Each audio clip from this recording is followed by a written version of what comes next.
پیش کیا ہے۔ ملت اسلامیہ کے نوش گفتگیوں آج ہم آزادی کی 75ویں سالگرہ منا رہے ہیں۔ ہمیں معلوم ہونا چاہیے کہ آزادی ہمیں بڑی بڑی قربانیوں کے صدقے میں ملی ہے۔ ہمارے آبا و اجداد اور بزرگوں نے اس کے لیے گولیاں کھائے، قید و بند کی صعوبتیں جھیلی، کالا پانی کی سزائیں کاٹے، جیل میں انہیں دردناک اذیتیں دی گئے، اور بھوکے پیاسے رہے، درختوں کے پتے کھائے، پھانسی کے پھندے پر جھولے، تختہ دار پر لٹکے، بوریوں میں بند کر قطار در قطار انہیں شہید کیا گیا،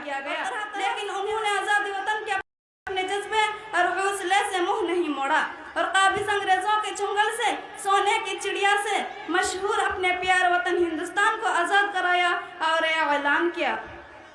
دل سے نکلے گی نہ مر کر بھی وطن کی مٹی، دل سے نکلے گی نہ مر کر بھی وطن کی مٹی، میری مٹی سے بھی خوشبوئے وفا ترسے گی۔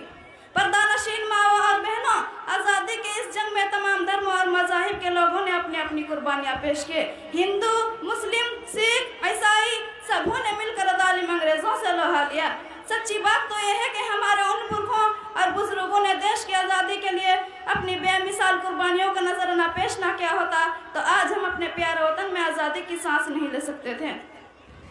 جناب صدر، ہم سب ہر سال 15 اگست کے موقع سے اسی لیے اپنے مدرسوں، اسکولوں، کالجوں، یونیورسٹیوں، دفتروں، چوک و چوراہوں پر جشن آزادی کی تقریب منعقد کرتے ہیں تاکہ مجاہدین آزادی کی قربانیوں کو یاد کر کے انہیں خراج عقیدت پیش کر سکے، اور ہم بھی ان کے نقش قدم پر چلتے ہوئے اپنے پیارے وطن کے تحفظ، اس کی بقا اور امن و سلامتی کے لیے اپنے سینے میں قربانیوں کا جذبہ پیدا کر سکیں، اور ضرورت پڑے تو دیش کی حفاظت کے لیے اپنے جان و مال کا نذرانہ پیش کر سکے۔ آئیے آخر میں ہم سب مل کر ایک بار رام پرساد بسم العظیم آبادی کے نظم گنگنائے۔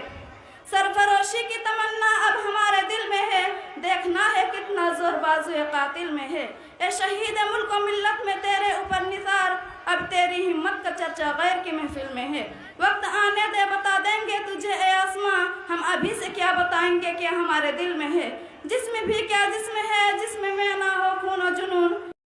طوفان سے کیا لڑے جو کشتی ساحل میں ہے۔ السلام علیکم